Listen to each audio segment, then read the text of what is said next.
Son las 6 de la mañana. Llega la hora de la verdad para pensar y analizar las noticias de Colombia y el mundo. La hora de la verdad en la red de Radio Red RCN con Fernando Londoño Hoyos.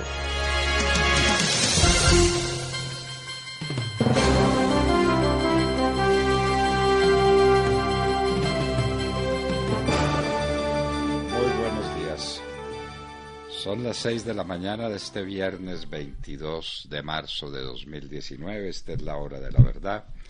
Y estos temas y asuntos que trataremos en la grata compañía de ustedes durante las próximas horas. Absuelto el procurador Ordóñez de los mismos cargos por los que el mismo Consejo de Estado anuló su elección. ¿Quién entiende lo que está pasando? ¿Quién entiende? En todo caso, el procurador Ordóñez no hizo nombramientos ilegales. Es lo que queda ahora en claro. Pero anularon su elección y le causaron problemas supremamente serios a él y al país. Carlos Alberto Montaner comenta históricas declaraciones de Timochenko, porque para Timochenko las niñas víctimas de la guerrilla consentían las violaciones y consentían también los abortos. Esas declaraciones y ese escrito de Montaner han creado un problema gravísimo en el mundo para estos bandidos de las FARC, porque se descubrió cómo eran. Niñas de 12 y 13 años consintiendo que las violaran y después consintiendo que las obligaran a abortar. El Cauca en llamas, mejor, en narcollamas. Entendamos bien, este es un problema mafioso, este es un problema de coca. No es otra cosa, aquí no hay reivindicaciones indígenas, ni hay nada que se parezca. Son las FARC con los indígenas buscando salidas libres al Océano Pacífico y imponiendo su cultura cocalera. Eso es lo que hay. Y mientras tanto nada. La gente abandonada, las pérdidas son gigantescas, la gente no tiene que comer, los hospitales ya se están quedando sin elementos quirúrgicos, parece Venezuela. El Cauca está en narcollamas. La Corte de Santos y las FARC, ¿hasta cuándo, Catilina? La Corte Constitucional da golpes de Estado todos los días, pero es que esto es en nombre de Juan Manuel Santos. Les tenemos que recordar, los que hacen mayoría en la Corte Constitucional le deben el puesto a Juan Manuel Santos. No son juristas de ninguna importancia, de ninguna trascendencia, de ninguna significación. El señor Lizarazo está lejos de ser un jurista y las señoras que almuerzan con Santos en la mitad de una audiencia pública tampoco. De lo que se trata es simplemente de causar la mayor cantidad de problemas al gobierno de Iván Duque para que Juan Manuel Santos siga siendo el dueño de la situación de un país en un enorme conflicto que tiene no una corte, sino una narcocorte de Santos, narco-Santos corte. ¿Hasta cuándo, por Dios? ¿Cuánto más tolerará el país la JEP? Uno se sigue preguntando eso, porque la JEP nunca mandará a la justicia ordinaria el caso completo de las violaciones y de los secuestros. Nunca. Esos son delitos de lesa humanidad cuya competencia no es de la JEP. La competencia es de la justicia ordinaria. Pero ahí sigue la JEP, por ejemplo, defendiendo a Santrich. No habrá extradición para los narcos más importantes del país. Las FARC están constituidas, todo el mundo lo sabe, en el cartel de la droga más importante del mundo. Y para ellos no hay extradición, contra ellos no hay fumigación con glifosatos, contra ellos no hay bombardeos, contra ellos no hay nada. Y se están tomando el país. ¿El hijo de Álvaro Leiva quedará impune? Nos lo preguntamos. ¿Con quién celebró los contratos? Y esas fundaciones y esas corporaciones que celebran contratos con el hijo de Álvaro Leiva, ¿de qué dinero se nutren? Es nuestra plata en últimas. Y el hijo de Álvaro Leiva estaba en estos inmediatamente antes de ser nombrado embajador, cuando se paseaba por el Pomerillo todos los días. Ah, pero qué contrato celebraba.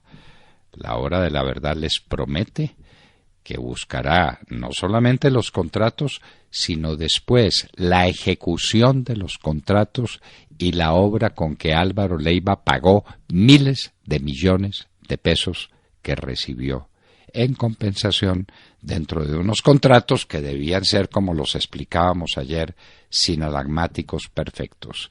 También estamos esperando que nos digan qué hizo el hijo de Ernesto Samper por recibir 50 milloncitos de pesos para un contrato que ejecutó en el mes de diciembre.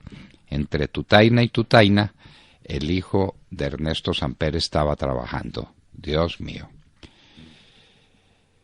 Trump reconoce para Israel los Altos del Golán. Aquí tenemos que hacer un paro porque esto es de una importancia enorme. Los Altos del Golán han sido el epicentro de la guerra entre Siria e Israel. Fue lo primero que se tomó Israel en la guerra de los 6 días. Y desde entonces se mantiene la disputa con Siria y ahora Trump dice que es hora de que le reconozcan a Israel el dominio que ejerce como realmente lo ejerce sobre Altos del Golán. Problema muy serio desde el punto de vista internacional el que ahí se plantea. Detenido dentro de la investigación que se llama del Lava Jato, la grande cadena de corrupción que se tomó el Brasil, el expresidente Temer. Vaya pues. Los Estados Unidos, la Unión Europea y la ONU le exigen a Venezuela la libertad inmediata de Roberto Marrero, el jefe de despacho de Juan Guaidó. Vamos a ver qué dicen. Ya empezaron a decir que este señor estaba lleno de armas en su casa. Ese cuento lo conocemos. Se les meten a la casa, la voltean patas arriba y le dejan unas granadas y unas bombas adentro y después dicen que esas granadas y esas bombas pertenecían a este hombre que estaba con sus niñitas y que estaba con su familia, seguramente con la casa llena de explosivos. Eso es Venezuela, esa es la tiranía de Chávez y de Maduro. En Bogotá asesinan a una señora a golpes. Apareció ahora que ella tiene alguna vinculación con el polo democrático. Eso no tiene la menor importancia. Lo que ocurrió fue una cosa terrible. Parece que era un fleteo, parece que sacaba dinero del banco, pero este es un crimen espantable. Se reúnen Petro y los verdes, porque están haciendo la paz y están diciendo que la ropa sucia se lava en casa. Y desde luego ahí aparece Catatumbo. ¿Cómo no va a aparecer Catatumbo? Doña Ángela María Robledo, ¿cómo quiere que nos refiramos a usted si el personaje que tiene al lado, su compañero de excursión, es un asesino, violador, secuestrador, narcoterrorista? Dígame, ¿cómo quiere que nos refiramos a usted? Tenga mejores compañías, dime con quién andas y yo te diré quién eres. Asesinado otro líder social en Sonsón. Ya ni salen en las noticias. Ya esto no es noticia. Otro más en Sonsón, Antioquia. Otro más y con absoluta seguridad el origen del crimen es un problema de coca. Este líder debía estar oponiéndose a los cultivos de coca en los alrededores de Sonsón y lo mataron. El ex senador Antonio Guerra de la Espriella se entregó a la justicia que lo reclamaba por el proceso Odebrecht. La Fiscalía pide condena contra José Elías Melo, expresidente de Corfi Colombiana. Dos noticias muy serias. La una Pues porque se refiere a un ex senador que tiene problemas con la administración de justicia desde hace muchísimo tiempo. En el proceso 8000, ahí estuvo cantando Antonio Guerra del Espriella y ahora vuelve a aparecer en el caso de Brecht. Pero al fin y al cabo es un ex senador de la República. Y en el caso de José Elías Melo es la presidencia de Corfi colombiana. ¿Alguien más sabía lo que dicen que sabía José Elías Melo?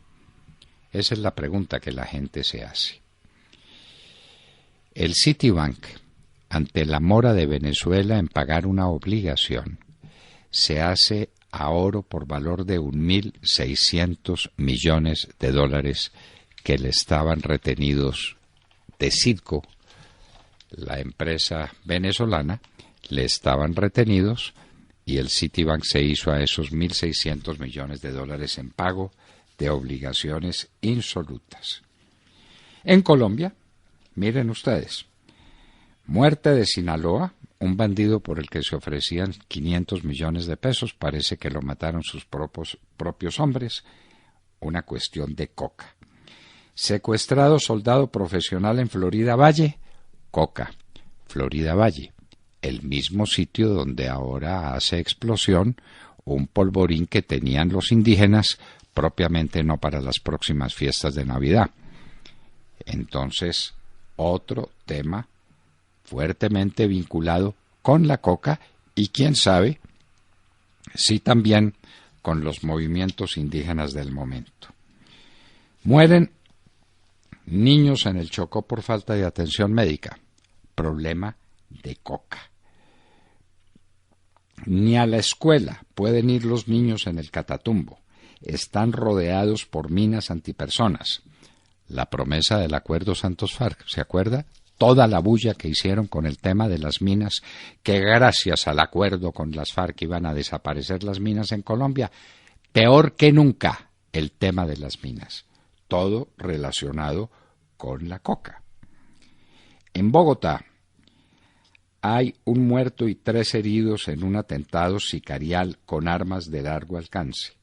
Pónganle la firma, relación con la coca. De manera pues que la coca es la tragedia nacional, tengámoslo presente. Petición al gobierno británico para permanecer en la Unión Europea. Hay un documento que ha conseguido más de 1 millón de firmas. El ritmo era de 2.000 firmas nuevas por minuto. Los británicos no están muy felices saliendo de la Unión Europea. La Comisión Interamericana de Derechos Humanos tiene en su lista negra a Ortega. No podía ser de otra manera.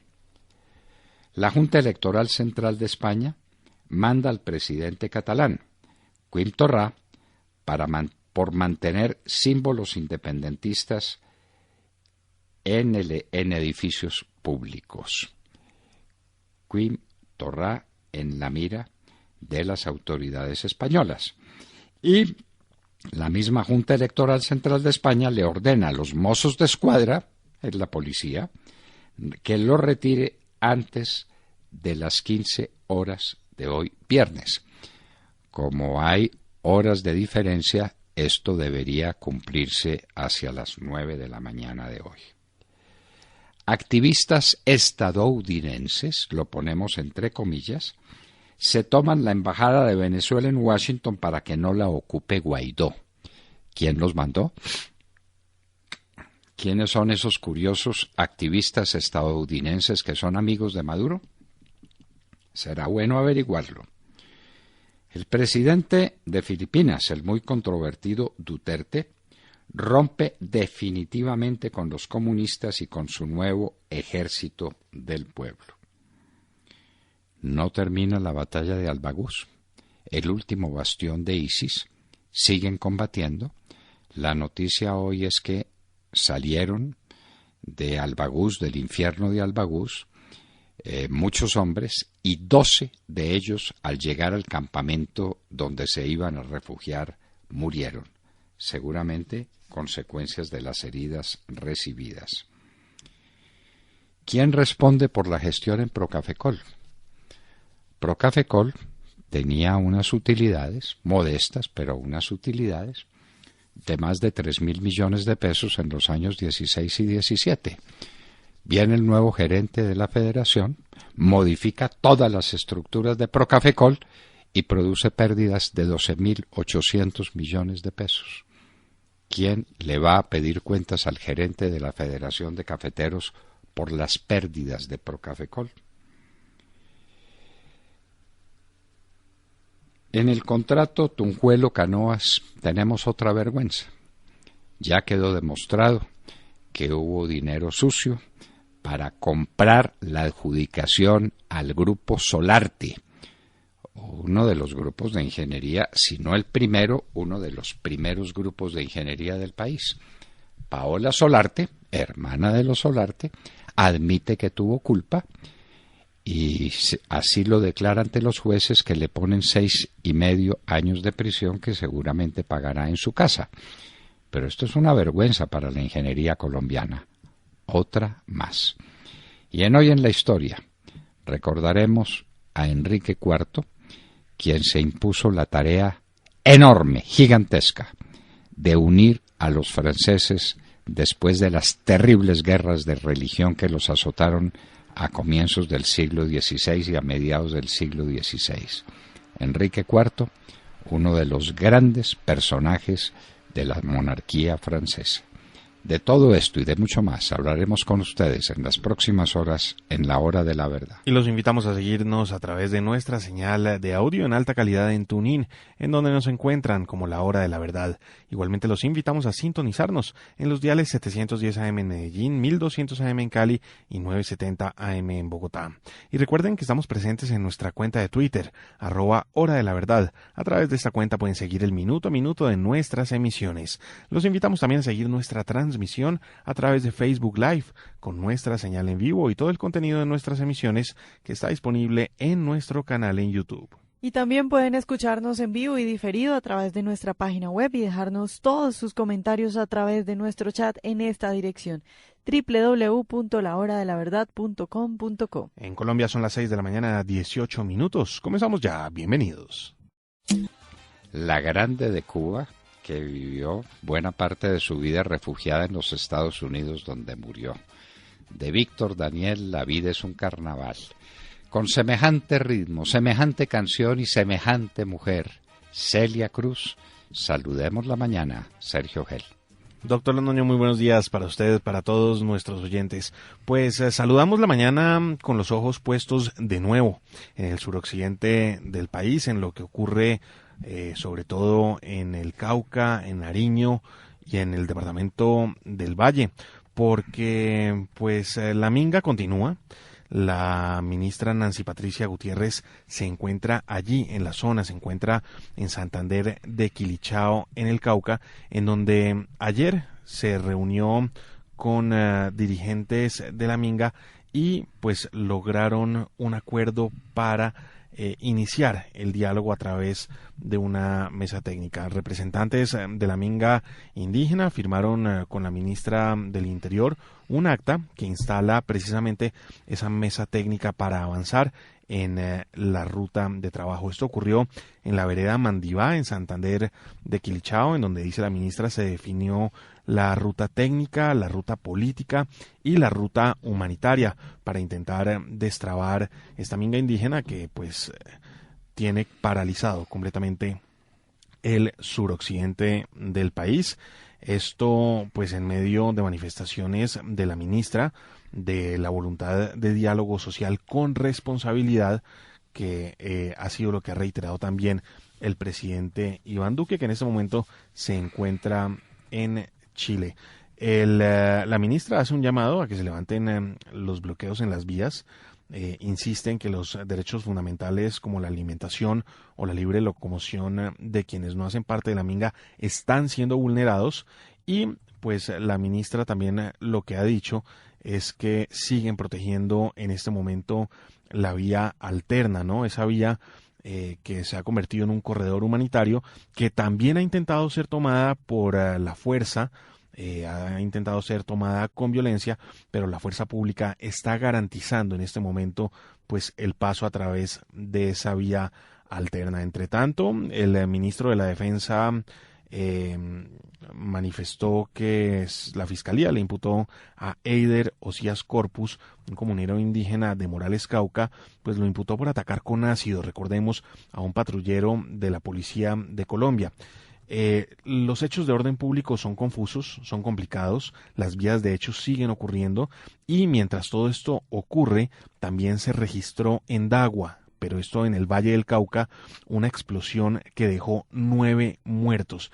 En este momento las autoridades están tratando de establecer pues qué originó esa explosión, pero una de las hipótesis que están manejando las autoridades fue la indebida manipulación de explosivos. Indebida manipulación de explosivos que evidentemente no hay que preguntarse demasiado para qué era, ya cuando vemos qué es lo que está ocurriendo con los ataques a la fuerza pública precisamente en la vía panamericana, ataques que dejan pues muchos heridos y pues también dejan como saldo un policía fallecido esta semana. Recordemos ese patrullero original de Cartagena que se encontraba pues custodiando con el ESMAD la carretera y fue acribillado esta semana. Pues una explosión es la nueva noticia de orden público que se registra en la zona, esto, insistimos, en Dagua, en el Valle del Cauca. Pues estas son las noticias que llegan desde el suroccidente del país, noticias muy complicadas. Vamos a ver cómo avanza hoy y este fin de semana esa mesa técnica, una mesa pues que se adelantará, todavía no se sabe muy bien dónde, porque la ministra lo que ha dicho es que pues no se puede adelantar en lugares a donde el gobierno no puede llegar y en donde esté en peligro la seguridad de los funcionarios. Por lo pronto, firmaron este compromiso en una vereda de Santander de Quilichao. Pero yo no entiendo, Sergio. Si usted entiende, me explica. ¿No había dicho el gobierno que no entraría en conversaciones ni nada que se le pareciera mientras prevalecieran las vías de hecho? Así es, eso es lo que había dicho, doctor Londoño.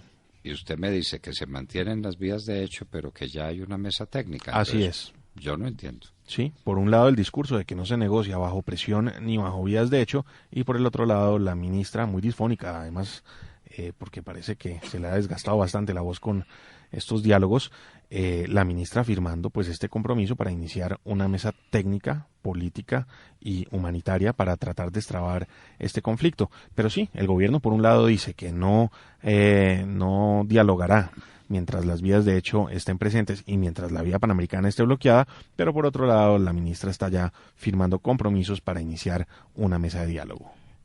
Contésteme otra cosa. ¿La ministra está encargada de funciones presidenciales en ausencia del presidente? Sí, señor. Es la ministra Nancy Patricia Gutiérrez quien está encargada en este momento. Entonces los indígenas están reunidos con el presidente de la República. Así es. Ella tiene funciones Nancy Patricia Gutiérrez en este momento es la presidenta de la República. En ejercicio de esas funciones. Mientras dure la ausencia del presidente Duque, quien se encuentra en Chile. Pero en este momento, quien tiene funciones presidenciales en Colombia es la persona que está reunida con los de la Minga, que mantienen las vías de hecho, porque las carreteras siguen bloqueadas, ¿no? Claro, la Panamericana sigue bloqueada y, de nuevo, los hostigamientos hacia la vía alterna pues no cesan. La fuerza pública está haciendo un inmenso esfuerzo para mantener abierto el paso en esa vía alterna, pero las condiciones son muy difíciles. Y yo no sé por qué se preguntan cuál es el origen de la explosión. Yo tengo muy claro que el origen de una explosión son los explosivos, ¿o no? Sí, claro. Muy bien. Y dígame, ¿qué tenía que ver un resguardo indígena con unos explosivos tan fuertes que estallan y matan 9 personas y hieren no sé cuántas más? Sí, no tiene por qué haber explosivos en un resguardo indígena. En ninguna parte. En ninguna parte. No. ¿Usted tiene explosivos en su casa? Bueno, yo no. No, y en un resguardo indígena no tiene por qué haber explosivos, no, mucho menos en estas en ninguna parte, ¿no? Sergio, en ninguna parte. Pregúntele a nuestros oyentes a ver quién tiene explosivos en su casa o en su barrio. Pues nadie. Los explosivos están en manos del Ejército de Colombia para su manejo en asuntos bélicos. y nada más. O lo tienen los que van a desarrollar trabajos en una carretera con permisos especiales de la autoridad. Algunos del sector minero, por ejemplo. Claro, pero con permisos especiales y bajo vigilancia especial, pero explosivos. Bueno, entonces ya sabemos qué era lo que querían, para dónde iban y en qué estaba todo eso. Vanessa Araujo. Doctor Fernando y queridos oyentes, muy buenos días. Michel Temer, el exmandatario de Brasil, fue arrestado ayer jueves, acusado de liderar una organización criminal que recibió sobornos a cambio de favorecer empresas. La Fiscalía lo acusó ayer de ser el líder de un mecanismo de corrupción que desvió durante casi 40 años unos 473 millones de dólares. Identificamos una organización criminal que viene actuando desde hace 40 años y que opera hasta hoy, liderada por Michel Temer, que desvía recursos públicos de entidades en las que el expresidente ha tenido influencia por los cargos que ha ejercido. Eso fue lo que afirmó una de las fiscales responsables de la investigación. Temer niega todas las denuncias en su contra. Y mientras que fue presidente, la Fiscalía pidió 2 veces ante la Corte Suprema la apertura de juicios por corrupción, pero hay que recordar que el Congreso negó autorizar los procedimientos. Ahora pues está en la cárcel y al respecto hay que decir que Jair Bolsonaro, el presidente de Brasil, dijo que espera que cada quien responda por sus actos. Mientras tanto, tenemos que hablar también de Venezuela porque sigue secuestrado Roberto Marrero, el principal colaborador del presidente interino Juan Guaidó, quien es acusado por la tiranía de Maduro de encabezar una célula terrorista que con ayuda de militares colombianos pretende, según el chavismo, hacer atentados terroristas. Quiero que quede claro que el gobierno venezolano, bolivariano y revolucionario no le temblará el pulso para combatir a los grupos terroristas, para llevarlos a la cárcel. Eso no es política, sino terrorismo. Eso fue lo que dijo Maduro al respecto. Hay quienes creen que el arresto de Roberto Marrero será el inicio de una escalada contra la oposición que puede resultar en la detención de Juan Guaidó. Eso piensa, por ejemplo, el senador republicano estadounidense Marco Rubio, quien repudió el hecho en su cuenta de Twitter. Dijo, la policía secreta del régimen de Maduro ha arrestado al jefe del equipo del presidente interino Juan Guaidó. Esta es una significativa escalada de la represión y podría señalar el comienzo de esfuerzos para arrestar a Guaidó. El ministro del Interior de Maduro, Néstor Reverol, acusó a Marrero de ser responsable de una célula terrorista que tenía previsto realizar ataques en todo el país. Muchas personalidades manifestaron su rechazo al secuestro de Marrero, pero creo, doctor Fernando, que la línea debe ser la planteada por Luis Almagro, quien dijo lo siguiente: nuestra respuesta no puede ser un comunicado de condena. La respuesta de la comunidad internacional debe ser acciones apegadas a mecanismos del derecho internacional como el R2P. Negar instrumentos del derecho internacional al pueblo de Venezuela es inmoral e irresponsable. OEA con Venezuela. ¿Qué va a pasar en Venezuela? ¿Aguantará Estados Unidos que Maduro siga avanzando y haga caso omiso de las advertencias? ¿Y qué estrategia seguirá usando el chavismo de ahora en adelante? Porque para muchos, Maduro simplemente se dio cuenta que nadie se atreve a hacer más que comunicados y ahora avanzará en la represión y en los secuestros. Son poco imaginativos estos chavistas. Usted recuerda a un querido amigo nuestro que es comentarista del Foro de Sao Paulo y que escribió un libro sobre el Foro de Sao Paulo y que se le enfrentó a Chávez. También le allanaron su casa. Y en su casa, dentro de los pupitres de sus hijitas de 7 años, la policía encontró explosivos que él tenía almacenados en el escritorio donde trabajaban sus hijitas. Unas infamias de estas, lo que producen, no sé si es indignación o risa. Uno no sabe qué hacer, si reír o llorar. Pues a Marrero le hicieron exactamente lo mismo. Le desbarataron la casa, la vuelven patas arriba y dicen que encontraron un fuerte arsenal. Exactamente la misma. No cambian, no tienen imaginación para meter más mentiras. Pero ya la comunidad internacional no come cuentos y mire usted cómo la ONU, cómo la Unión Europea y cómo los Estados Unidos al unísono le exigen a Maduro la liberación de Marrero. Y el secretario de Estado de los Estados Unidos, Mike Pompeo, sigue insistiendo con su lenguaje cada vez más duro que no se equivoquen, que se están equivocando más de la cuenta. ¿Eso no es anticipándose a una posible invasión militar?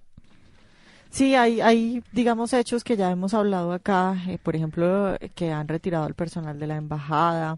También se sabe que Estados Unidos le ha hablado duro a China y le ha dicho que ya no más, que deje de ayudar a Maduro. Y bueno, ya aerolíneas no vuelan a Venezuela también por las indicaciones de Estados Unidos. Entonces, pues sí, podría ser, digamos, lo previo a una intervención de Estados Unidos, que además, ¿qué va a hacer ahora? Porque ya están en una situación, ya están las cartas puestas sobre la mesa. Maduro ya ha secuestrado al principal de Guaidó, a su asesor principal. Pues, ¿qué va a hacer ahora Maduro si no lo paran?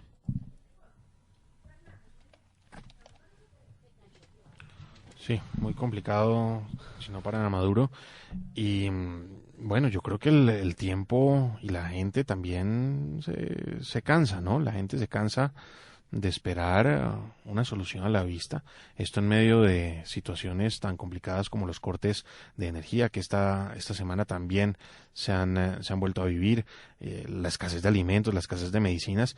La gente pide una solución concreta y pronto. Sí, se refiere, Sergio, a que la gente se va a cansar si Guaidó no hace algo exacto. Si no, contundente. Sí, y a contundente yo me refiero, pues básicamente a una intervención militar con fuerzas extranjeras. Bueno, que yo creo que él le ha estado amenazando y ya la semana pasada dijo que la próxima acción será ir a buscar su oficina al Palacio de Miraflores. Entonces, pues, creo que hay mucha gente esperando que haga eso.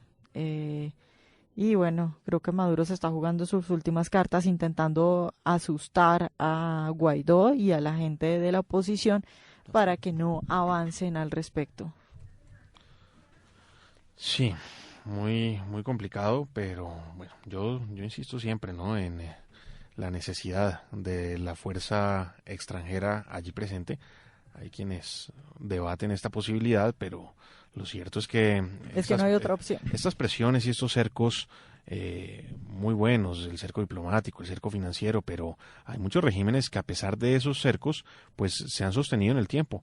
Por ejemplo, Siria, y con respaldo además de gobiernos. Pero Siria tiene el ejército de Rusia metido dentro. Para allá iba yo, con temas como el ejército ruso o el ejército chino, pero pues países que están respaldando, por supuesto, también en este momento a Nicolás Maduro. Sí, pero no tienen el ejército allá metido. Es que una cosa es Siria, donde el ejército ruso es el que maneja la parada.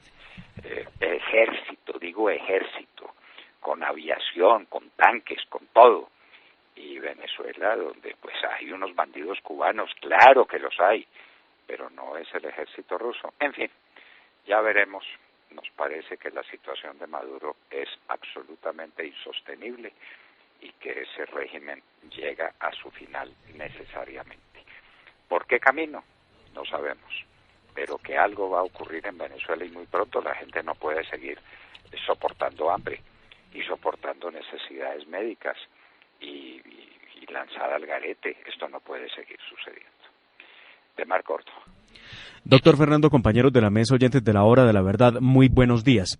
Como era de esperarse, ayer no se logró el quórum para darle el debate al Plan Nacional de Desarrollo, que con el pasar de los días se convirtió en estos casi 2 meses de discusiones en un compendio de buenas intenciones y proyectos de algunos congresistas que pretenden mostrar en sus regiones iniciativas que se traducen claramente en recursos.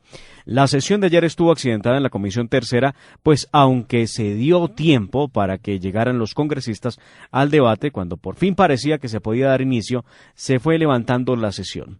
Vacías las curules de Cambio Radical, más bien se levantó Richard Aguilar, se levantaron los señores Edgar Díaz, también de Cambio Radical, también se levantó Mauricio Gómez, Andrés Cristo, Partido Liberal, Partido de la U, José Génico, Andrés García Zucardi, también del Partido de la U, Germán Hoyos, de los Decentes se levantó Gustavo Bolívar, y pues ante el panorama el ministro Alberto Carrasquilla, notablemente molesto por la falta de compromiso de los congresistas, les recordó que el gobierno del presidente Iván Duque no cederá ante los chantajes de los legisladores.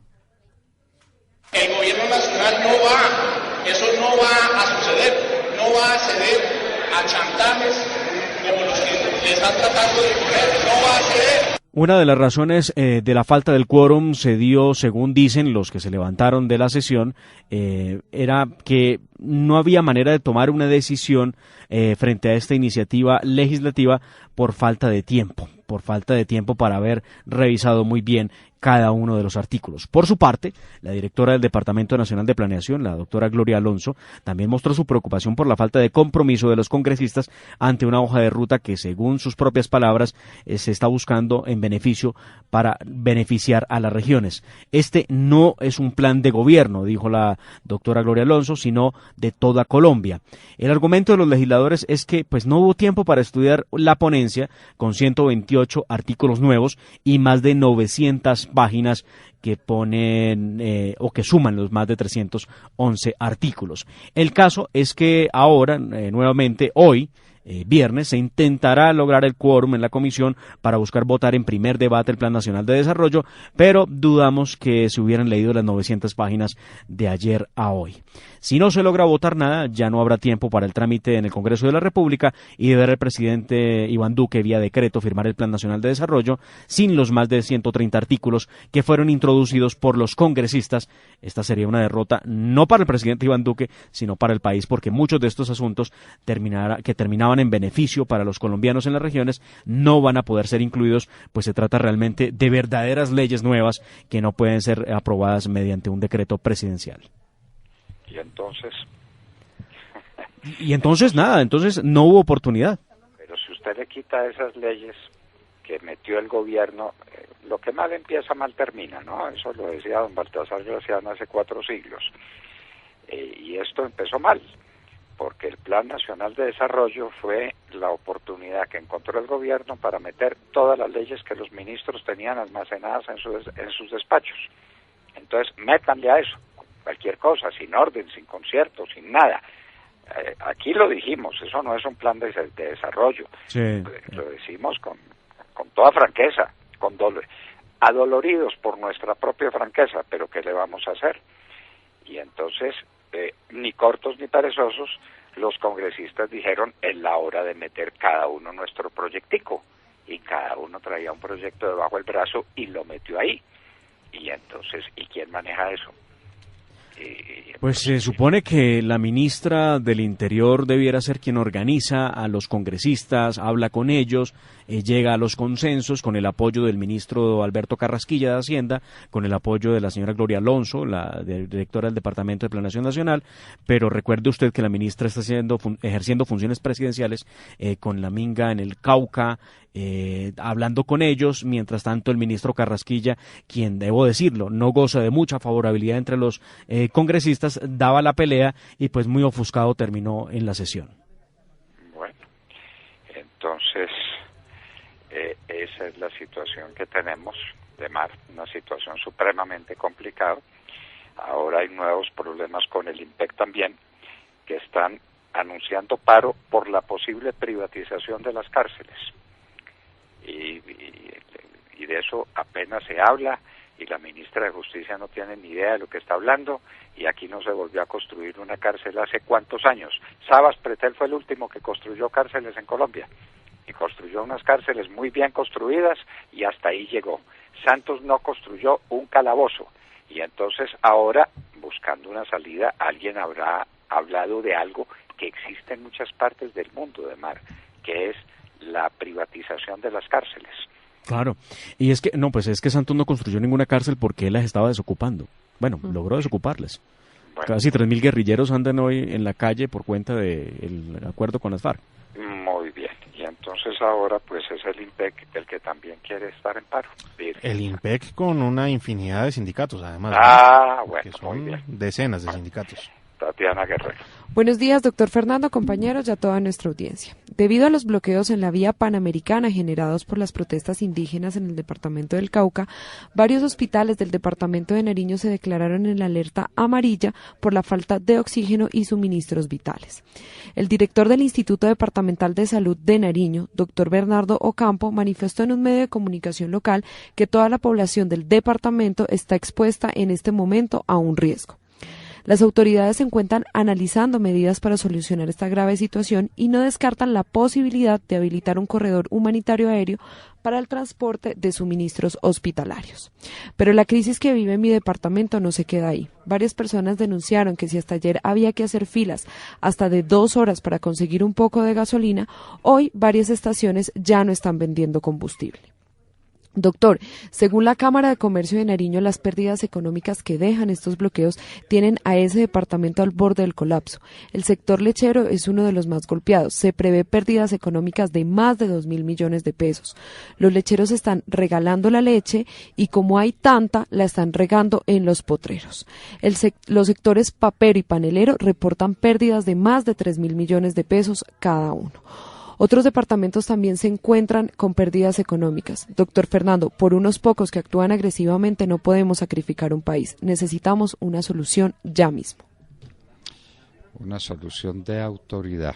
La reclama el país, la exige el país, la necesita el país. Pero decíamos que no nos plegábamos a las vías de hecho y ahí estamos sentados con los de las vías de hecho, sentados en una mesa que llaman mesa técnica. Esa es una mesa de negociación. Bueno, muy bien. Allá está la presidenta en ejercicio de funciones presidenciales, Nancy Patricia Gutiérrez, discutiendo el tema con los que llevaron los que nos condujeron a esta situación. Y a ver, Tata Castro, en un minuto, ¿cómo estuvo el primer tiempo Colombia-Japón? Bueno. Se fueron al descanso 0-0 sin goles, terminó el primer tiempo. Pero hasta el momento la jugada más peligrosa. Sí. Pues Japón es dueño del ataque, Colombia del balón, posesión de balón, pero muy débil en defensa, doctor Londoño, muy débil, sobre todo con David Machado, el lateral izquierdo, por el que se decidió el técnico Queiroz. Por ahí es donde Japón se dio cuenta que está la debilidad y es por donde han entrado todo el tiempo. Se ha salvado bastante. Acaba de meter gol Colombia, acaba de meter. Por penalti. Sí, señor. Gol de penalti. ¿Quién lo pateó? Entonces, James Rodríguez, ganamos 1-0 en este momento. Acaba de meter Colombia. Fue Falcao el que metió el por Dios, penalti. pero pónganse de acuerdo. No, pero ¿qué es esto? Pero a ver. ¿Qué es esto? Orden. No, bueno, fue Falcao el que metió el gol. Va 1-0, primer tiempo, terminando el primer tiempo. Y se lo No, ya están jugando el segundo tiempo, están en el minuto 65, doctor Londoño. Llevan exactamente 20 minutos. Y en un minuto estaremos con nuestro invitado Francisco José Mejía, presidente del Banco Agrario, donde están pasando cosas de la mayor gravedad que afectan, por supuesto, al país entero. En un minuto. Son las 6 de la mañana, 45 minutos. Esta es la hora de la verdad.